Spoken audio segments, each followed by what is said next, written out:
साथियों, शांति स्वरूप बौद्ध जी ने जो काम किया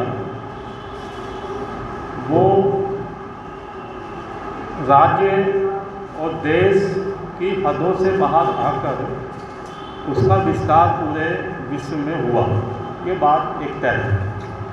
ये बात मैं इसलिए कह रहा हूँ कि बहुत सारे शोध आजकल हो रहे हैं विदेशी यूनिवर्सिटी में, और मैं अक्सर एक बात कहता हूँ कि बहुत बड़ा मकान बना लेना, गाड़ियाँ खरीद लेना, अपनी पत्नियों को जेवरातों से सजा देना, बच्चों के हाथों में मोबाइल देकर उनकी आदतें बिगाड़ देना और तरह तरह की सुविधाएं आज दलित समाज के माता और पिता वो बच्चों को देने लगे हैं। मैं यहाँ से शुरुआत करना चाहता हूँ।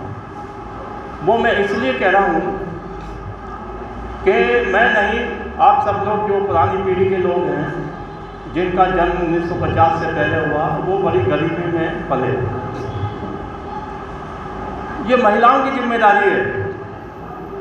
आदमी अपने घर में छटपटाता है, अजनबी बन जाता है और उस घर की महिलाएं, अधिकांश महिलाएं, सभी नहीं, वो अपने पति से अलग विचार रखकर वो बच्चों को दूसरी तरफ ले जाती है।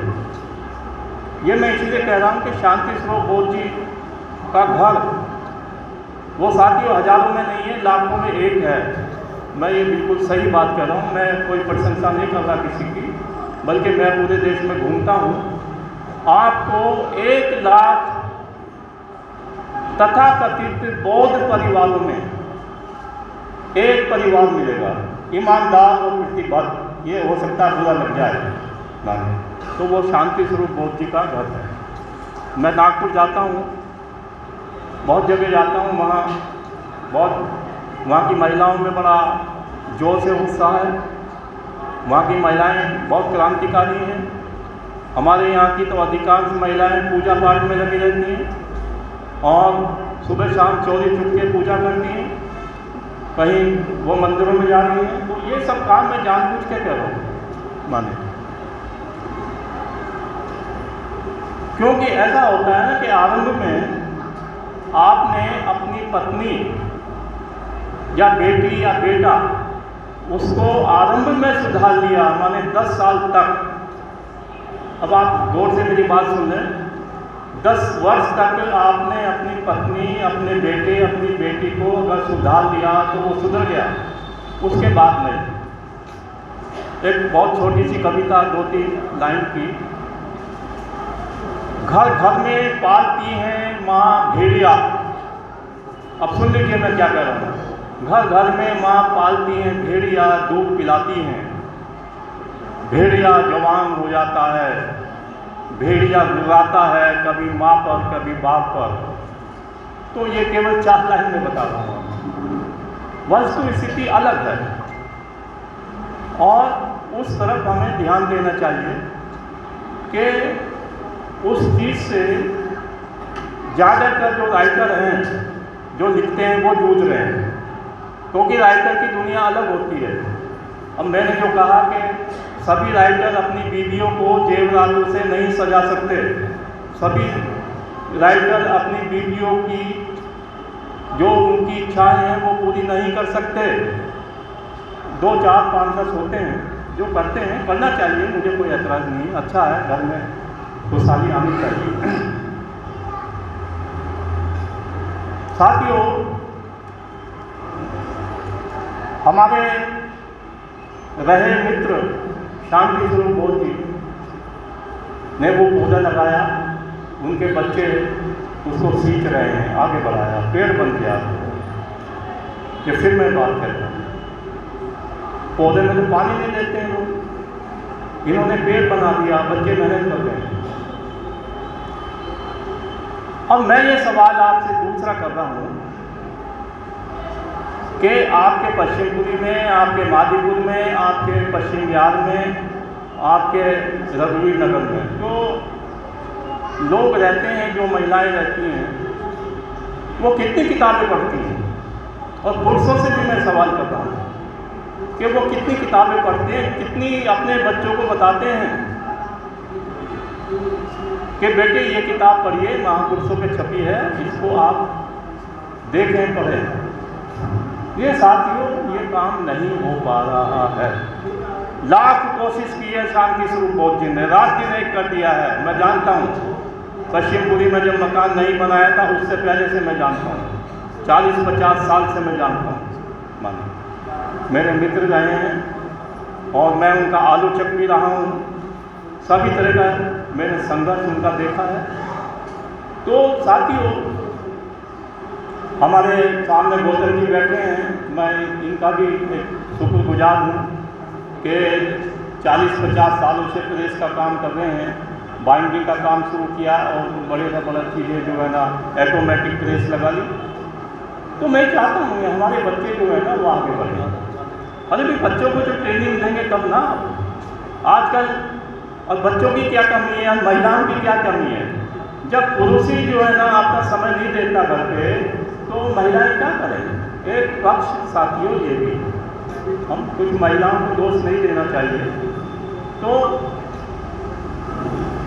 एक बहुत बड़ा पब्लिकेशन सम्यक प्रकाशन इस्टेब्लिश हो चुका है और मैंने पिछली बार बच्चों को सुझाव भी दिया था, मैं दोबारा सुझाव देना चाह रहा हूँ कि पूरी दुनिया में नंबर 1 सम्यक प्रकाशन को बनाओ, हम लोग मदद करें।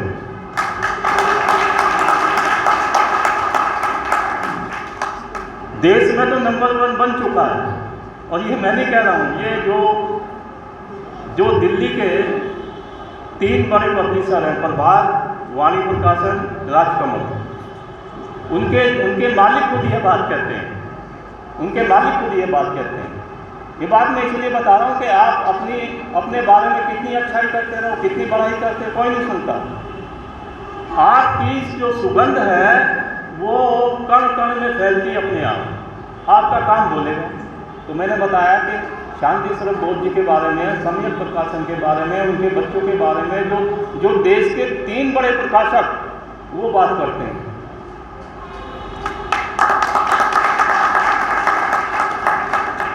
चौथा प्रकाशक हिंदी बुक सेंटर। मैं कुछ साहित्य संबंधित बात कर रहा हूँ आपकी जानकारी के लिए, 2-4 मिनट ज़्यादा ले सकता हूँ। हिंदी बुक सेंटर के बारे में आप सुन लीजिए। पूरी दुनिया के अंदर वो दलित साहित्य सप्लाई करते हैं पूरी दुनिया में। उनके पिताजी 70 साल पहले ये काम शुरू किया था, 70 साल पहले। अनिल वर्मा उनके बेटे का नाम है, मेरे दोस्त हैं, मेरी 2 किताबें छाप चुके हैं। बाबा साहब डॉक्टर अम्बेडकर पर नावल मेरा छाप चुके हैं, उसके 53 एडिशन छप चुके हैं। रिकॉर्ड है ये पूरे देश में, किसी किताब का 53 एडिशन नहीं छपे। तो मैं साहित्यकार हूँ, इसलिए साहित्य की बात करूँगा। मैं कोई राजनीति या ये या वो फला जो आपका समय बर्बाद नहीं करूँगा, कुछ जानकारी दूँगा। लगातार 6-7 साल की उम्र से लिखना शुरू किया। आज 73 में क्रॉस कर चुका हूँ। रात दिन लिखता हूँ, 10 घंटे लिखता हूँ, अंग्रेजी में भी लिखता हूँ, हिंदी में भी लिखता हूँ, अनुवाद भी करता हूँ, लेक्चर के लिए भी जाता हूँ। तो कोई काम करने के लिए कोई उम्र की सीमा नहीं है। काम आदमी किसी भी उम्र में कर सकता, भले ही उसकी इच्छा शक्ति हो। माने तो जितने रिटायर्ड लोग हैं उन लोगों को कुछ और काम करना चाहिए। ठीक है, वो बच्चों को खिला सकते हैं, बाग में ले जा सकते हैं, और कुछ जो बूढ़े लोग करते हैं, बूढ़ा तो मैं शब्द इस्तेमाल नहीं करता माने, लेकिन उनको कुछ काम ऐसा करना चाहिए कि साहित्य से संबंधित। और मैं एक सुझाव और भी देना चाह रहा हूँ साहित्य से संबंधित। मैंने कभी को कहा था कि जो किताबें छपती हैं कम से कम हर 3 महीने बाद उनका एक प्रोग्राम होना चाहिए, चाहे बुध विहार में यहीं हो सकता है। 3 महीने में एक प्रोग्राम अवश्य होना चाहिए अदालत में।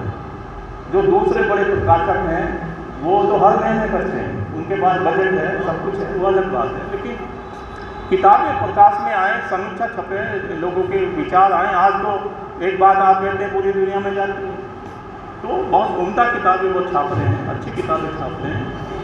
और अभी सतनाम जी ने बताया कि बहुत ज़बरदस्त किताबें शुरुआती में तांत्रिक बौद्ध जी की प्रेरणा से छपी, छोटी छोटी किताबें छपी हैं। अभी बड़ी किताबें छाप रहे हैं, अंग्रेजी में किताबें छाप रहे हैं। तो हर घर में, मेरा कहना यह है कि हर घर में किताबें होनी चाहिए। देवी देवताओं की अगर फोटो है आपके घरों में, उसको निकाल के बाहर फेंक दीजिए।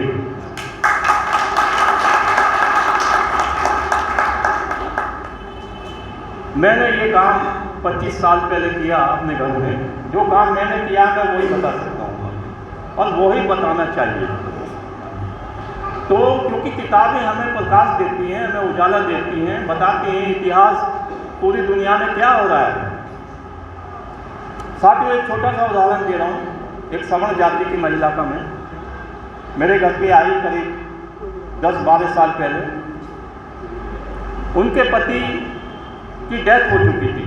मद्रास से महिला आई, ब्राह्मण महिला थी, मेरा इंटरव्यू करने के लिए आई। पहले इंटरव्यू के लिए टाइम लिया, फ्लाइट की पकड़ी, उसके बाद वो घर पे आई। मैंने उनसे ये पूछा कि आप अकेली रहती हैं और ये सब कैसे कर लेती हैं, आपके पति नहीं रहे। उसने बड़ा माकूल जवाब दिया, नैमिषराय जी, ये साहित्य ही मेरे लिए सब कुछ है और मैं साहित्य में ही रमना चाहती हूँ। साथियों, आपको खुशी होगी सुन के, अब मैं जो बात बता रहा हूँ उस महिला की, जाति कोई महिला की कोई भी हो, माने इंडिया इंटेलिजेंस सेंटर में वो किताब का विमोचन हुआ। गुलजार बम्बई से आए, मेरे दोस्त रहे गुलजार साहब, शिमला आते थे। 16 भाषाओं में उस महिला की किताबें छपती हैं। निट इंडिया एक किताब लिखती है, 16 भाषाओं में छपती, पूरी दुनिया में जाती है। जिसके हस्बैंड की डेथ हो गई, क्यों? 15 सालों से विवेक जी वो ये काम करती हैं, 15 सालों से। मैं एक उदाहरण दे रहा हूँ, ऐसे बहुत उदाहरण हैं, समय नहीं है उतना। पुरुषों ने भी काम किए हैं, बच्चों ने भी काम किए हैं, महिलाओं ने भी काम किए। तो आप एक जिद पकड़ लीजिए, जैसे मुझे जिद हो गई है, माने जिद जब होगी आदमी को, तभी आदमी के भीतर आंदोलन होगा। जब आंदोलन होगा तो आप खुद ब खुद लिखने लगेंगे। अंतिम बात मैं लेखन की ये बता रहा हूँ। बहुत एक दो लोगों ने कहा कि भाई हम कैसे लिख सकते हैं, बच्चे आते हैं मेरे पास। मैंने भी लिखने से पहले आप सोचें, कागज़ तुरंत ना ले लें अपने हाथ में। और एक बिल्कुल सटीक मैं उदाहरण दे रहा हूँ कि लिखने से पहले उसका विषय सोचें। 1 दिन, 2 दिन, 3 दिन, 1 हफ्ता, 10 दिन लगातार, और तब आप बेचैन हो जाएं। जैसे मैं बेचैन हो जाता हूँ, भट्टी की तरह तपने लगता हूँ। 1-2 बार मेरी मिसेज आती थी, कमरे में देखती थी नैमिषराय जी लिख रहे हैं, तो उसने खुद बताया कि नैमिषराय जी बिल्कुल सोच अंगारा हो गए हैं, लाल, सारे चेहरे पे वो ये आती हैं तस्वीरें, मानिए। तो तब आप परेशान हो जाएंगे, जद्दोजहद करेंगे, यातना भोगेंगे, तब खुद ब खुद आपकी कलम चलने लगेगी। आप समझ लीजिए, खुद ब खुद। तो साथियों, एक उसकी प्रक्रिया है लेखन की, माने एक उस प्रक्रिया से आपको गुजरना चाहिए। और अंतिम बात मैं ये कहना चाह रहा हूँ कि शांति स्वरूप बौद्ध जी ने जो काम किया, उस काम को आप आगे ले जाइए, सम्यक प्रकाशन के लिए लिखिए, उनकी किताबों का प्रचार प्रसार करिए और वो काम आगे बढ़ेगा।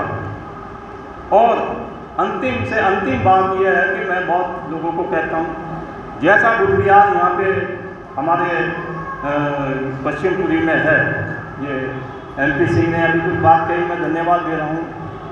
ऐसा बुद्ध विहार साथियों बहुत ही कम पूरे देश में है। बड़े से बड़े बुद्ध विहार बन गए हैं, लेकिन उस तरह की सुविधा, उस तरह की लाइब्रेरी, उस तरह का ये नहीं है। और मैं अक्सर कहता हूँ कि बुद्ध विहार का मतलब यह है कि पूर्ण रूप से समर्पित लोग वहाँ काम करें, वहाँ जाएं और एक दूसरे से मिलें। तो साथियों, इतना ही मुझे कहना था। मैं चूँकि लेखक हूँ और उसी तरह की मैं बात करता हूँ, कुछ आपके भीतर अगर मेरी बात सुनकर कोई चिंगारी पैदा हुई होगी तो मुझे अच्छा लगेगा। और कुछ साथी अगर मुझसे कुछ बात करना चाहें बाद में बात भी कर सकते हैं। जय हिंद, धन्यवाद।